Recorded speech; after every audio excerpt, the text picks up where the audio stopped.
Sir Eric Matthew Gairy, 1922 to 1997.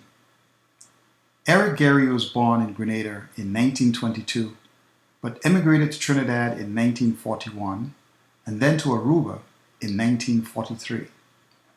It was there that he probably had some early involvement in trade unionism. He returned to Grenada in 1949, reportedly deported because of his labor union activities. In 1950, he founded the Grenada Manual and Mental Workers Trade Union. He started out by representing estate laborers who were being kicked off an estate without compensation by a new owner. He demanded a 50% wage increase for all sugar plantation workers at the Grenada Sugar Factory, and a 20% increase from the Grenada Agricultural Employer Society for all workers on cocoa and nutmeg estates. In January 1951, while meeting and organizing workers on an estate, he was harassed by the estate owner, and the angry workers went on strike. Workers on other estates joined the strike the following days. On February 19th of that year, Gairy called the first island-wide strike against landowners. It lasted 1 month. Over 5,000 agricultural and 1,500 urban employees participated in the strikes. Workers who did not participate were intimidated into joining. The police force was overwhelmed, and backup assistance was called in from St. Vincent, Trinidad, and the British Navy. The strikes paralyzed the island and led to the eventual recognition of his union. It also made Gairy a household name on the island and throughout the islands of the Caribbean. Other prominent Caribbean personalities, including Alexander Bustamante of Jamaica and Grenadian-born Tubal Butler of Trinidad, voiced support for the strikes. Gairy himself was arrested and shipped off to the neighboring sister island of Carriacou. His arrest only served to strengthen the determination of the laborers who supported him, and as a result, many participated in wholesale looting of crops and the burning of homes, estates, and schools. The destruction and fires became popularly known as Sky Red. Because of the destruction, Gairy was released on the condition that he would stop the violence. It took him 1 week before the violence could be contained. His appeals to his followers led to the end of the violence and established him as a bona fide leader. 4 people died as a result of the violence, and many others were wounded. Damage was estimated at £210,000, equivalent to $7,970,000 in today's US dollars. During the time he led the successful strike, his followers referred to him as Uncle Gairy, and it remained with him throughout his lifetime. The strikes were more than just about union recognition and wages. Many saw it as a class struggle, and Gairy became the charismatic leader of all those who saw themselves as a laboring underclass. This event was important because it precipitated important social changes on the island and foreshadowed the eventual calls for independence from Great Britain, and later the Black Power movement that swept through the Caribbean islands. In 1951, Gairy formed the Grenada United Labour Party, or GULP. It was the first organized political party on the island. He was subsequently elected to Parliament and was successful in every election he contested between 1951 and 1976. In 1962, a commission of inquiry found Gairy and his party associates guilty of financial corruption, including the use of government funds to purchase personal property and subversion of the civil service and its procedures. The episode became known as squandermania, and resulted in an electoral loss for his GULP party that year. Gairy returned to power in 1967, but his rule became increasingly dictatorial, and his popularity waned among the masses. In 1970, fearing that the Black Power movement that was sweeping the Caribbean would overtake his government, he passed the Emergency Powers Act. This act gave the police increased powers to arrest citizens. He viewed the protesters as malcontents and established a squad of hoodlums who intimidated and terrorized his detractors. They were known as the Mongoose Gang. The establishment of this violent gang and the increasing reports of corruption and cronyism led his GULP party to lose popular support throughout the 1970s and helped bring about opposition groups. On November 18, 1973, the Mongoose Gang, in coordination with the police, attacked, beat, and arrested leaders of the New Jewel movement, including Maurice Bishop, while they were meeting with businessmen to plan a nationwide strike if Gairy refused to resign due to alleged corruption. They were imprisoned without medical attention or opportunity to obtain bail or legal advice. The Doofus Commission, headed by Herbert Doofus, a respected Jamaican jurist, cleared the New Jewel movement leaders of the fabricated charges of firearms possession and the violent overthrow of the government. It recommended disbanding the Mongoose Gang and criticized the actions of the police and Mongoose Gang as an unjustified act of violence. This incident helped garner popular support for the New Jewel movement. Gairy ignored the Commission's recommendations. That violent episode has come to be known as Bloody Sunday. 2 months later, on January 12, 1974, the Mongoose Gang again attacked demonstrators who were demonstrating against police brutality. Rupert Bishop, the father of Maurice Bishop, was killed and many others were injured. The Mongoose Gang also engaged in looting of businesses they regarded as supporters of the opposition. After an investigation, the Doofus Commission concluded that Gairy's government was responsible for the riot through its dispatch of the infamous Mongoose Gang. This violent episode has come to be known as Bloody Monday. On March 13, 1979, while on a trip to the United States, the New Jewel movement led a peaceful coup d'etat that overthrew the Gairy government. Gairy spent the next 5 years in exile in the United States. He returned to Grenada in 1984 after the New Jewel movement self-destructed in a violent episode that eventually led to a U.S. invasion to overthrow the left-leaning government. During his 30 years of involvement in Grenadian politics, Gairy accomplished more than simply his recognition as founder of a popular trade union or leader of a strong political party that led the government for many years. He was a chief minister in the government from 1954 to 1962. He was premier from 1967 to 1974. He lobbied the British Prime Minister to grant independence to the island and eventually became the island's first Prime Minister when it was granted independence on February 7, 1974. Gairy supported the establishment of the island's medical school, and in 1977 he was knighted by the Queen of England and became Sir Eric Gairy. At Grenada's 1996 independence celebrations, Gairy was hailed as the father of the nation. Gairy died on August 23, 1997, and was given a state funeral. You knew Eric Matthew Gairy for some time. How long did you know him, and what sort of relationship did you have with him? Well, I knew Gairy since I knew myself. As early as I've been conscious of myself. And we had what I could say a relationship which had its highs and lows. But altogether, I thought he was one of those exceptional people, exceptional person that I've ever met.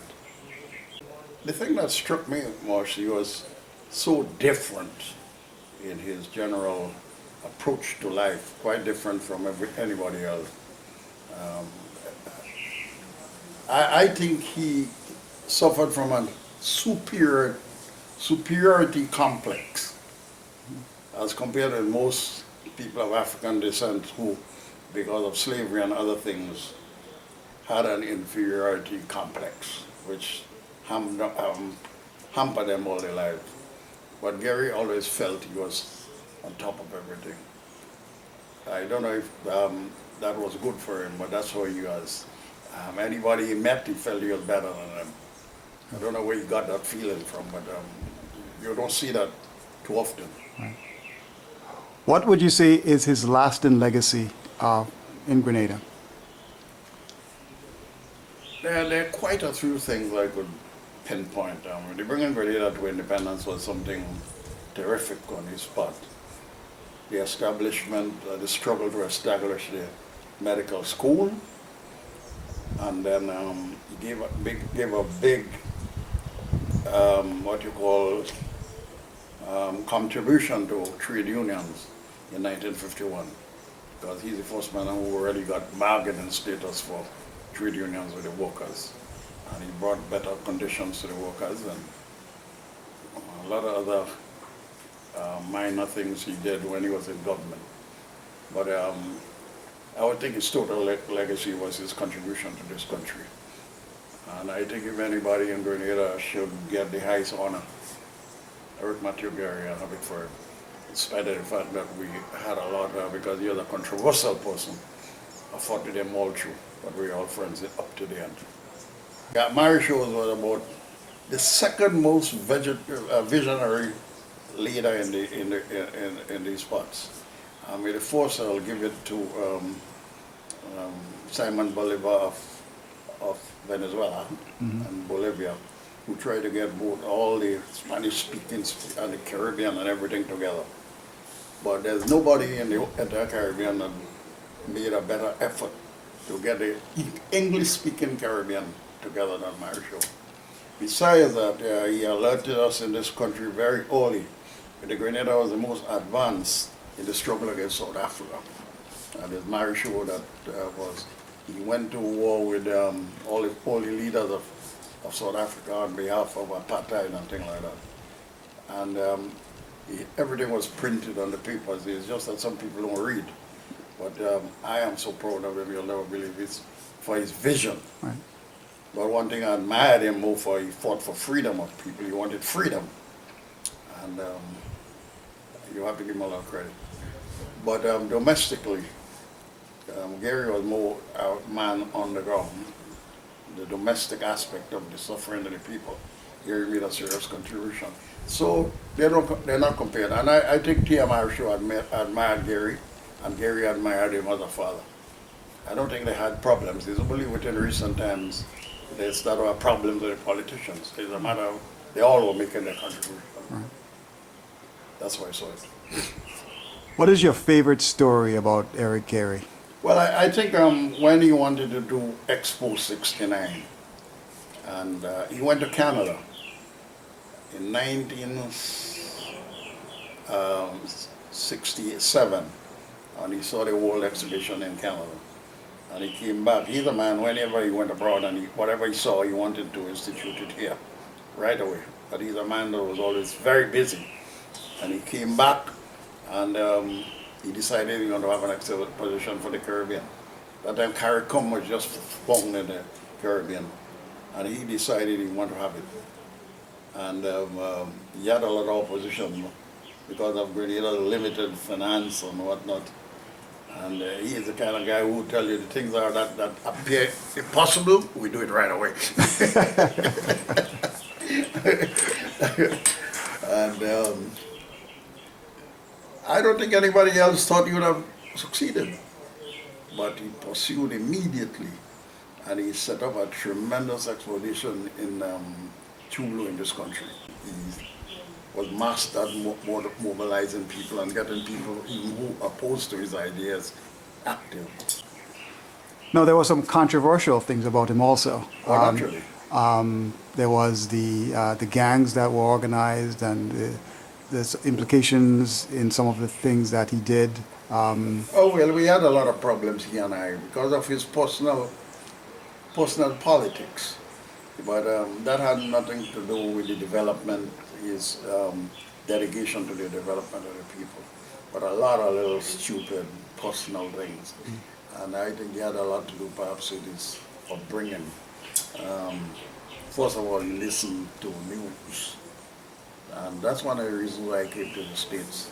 And you'll have informers that are not creditable. I guess he was so afraid of his enemies, because in 1951, after humiliating the colonial people, a lot of upper-class Grenadians got to hate him. So he developed a syndrome of mistrust. So anybody that tell him anything about anybody else, he take whatever action he can, which was so foolish, and in doing that, he made a lot of terrible mistakes. He and I had several clashes, but I like the man up to this day. He's gone, and I still like him, because I knew his other values. I could have seen it another way. I wasn't looking for any benefit for myself, because I was looking about what people, especially the people of poor African descent and Indian descent in this country, got.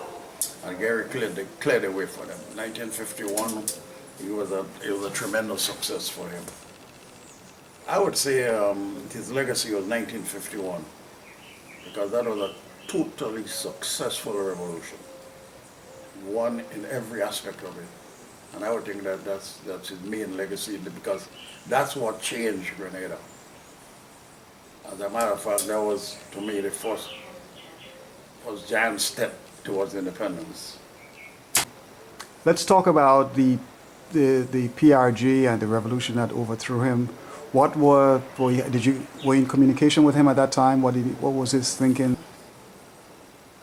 I don't understand what happened between me and Roy. Right. A nice little story to get the idea across. They say that a woman went to Trinidad and she had a little problem with her denture. And she went to a doctor and she said, "Oh, why the hell did you get that fixed in Grenada? That's a minor thing." She said, "In Grenada, you cannot open your mouth." So she had to go to Trinidad. And some of my best friends languished to death in the jail in Grenada. As a matter of fact, over 2,000 Grenadians. You can imagine a small island. And most of our sense of people travel. Well, they had over 2,000 of those guys pass through the jail. This is crazy. Ordinary, decent citizens, I could call a whole lot. They just picked them up like that. And as everything went out of control, because any little boy just pick you up and put you in a ritual, and they have you in a ritual. I mean, I could think of people like Winston White. These are friends of mine, Jerry Romaine, and nice young men. Vincent Klein. Most of the young men, because Gairy was such a powerful figure and popular, that most young Grenadians liked Gairy. And if they only knew you like him, whether you were in the party or not, they consider you a accountant, they lock you up. So, I mean, as far as I'm concerned, they took a lot of advantage on the Grenadian people. I mean, the people who support them talk about economic and all kind of things, but the worst thing was the physical damage they put on the people. And I'm not going to clap hands for them, no way. Do you think they started out well-intentioned and went bad, or do you think they were bad from the beginning? I don't think there was any good intention. It happened that Gairy was careless, and he was aggressive. And I should tell you, there's nobody like Maurice Bishop, no matter what they tell you. The best friends Gairy ever had in his life were the bishops. They met in Aruba, and Maurice's father, all his brothers, and them, they were Gairy's friends. And Gairy never disliked them. But apparently, those guys came and they were committed to the socialist, communist effort in the Caribbean. And they did a lot of things to develop revolution. And eventually it happened, they succeeded. A lot of planning. But as God will have it, I'm a special son, and the Holy Spirit take care of me. I was out of Grenada because I'm sure if I were here, they would kill me because I would have resisted. What was it like working for Eric Gairy? It was a challenge, a very serious challenge. There are times when you had to decide on professionalism and love of the leader of the government of the day. Because you see, he was a person who prided himself in having a wide knowledge of almost anything you can think of. And he wanted things done along certain lines. And if you said to him that it was not whatever it is, he would say, "You're not a politician. We have to get our message out, in one way or the other." You call after a newscast and say, "Well, it is not this way, it is that way, and it is in your interests, matter of it." Okay.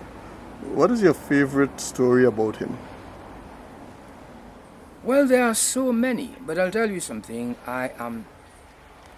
I was really impressed at Sir Eric's love for the poor, the down oppressed, and he was genuinely concerned. I remember the time when at the Woodlands Sugar Factory he went visiting, and there was this woman who, by looking at her stomach, he assumed that she was pregnant, and he said to her, "Why are you carrying that load?" She said, well, Uncle Gairy, this is my work." He said, drop it down. And she said, "No, I can't I'm going to lose the work." He said, "Come and help me." And he got 2 men with him, and they threw the load of cane down. And that time Mr. Macaulay was the person in charge. And he went up to Mr. Macaulay's office, and he said, "God said you will always have the poor with you, but he didn't say you'll always have the miserable with you. Look at that woman. Many months in the way, as he put it, and that the amount of cane she was carrying. She shouldn't be carrying a load at all."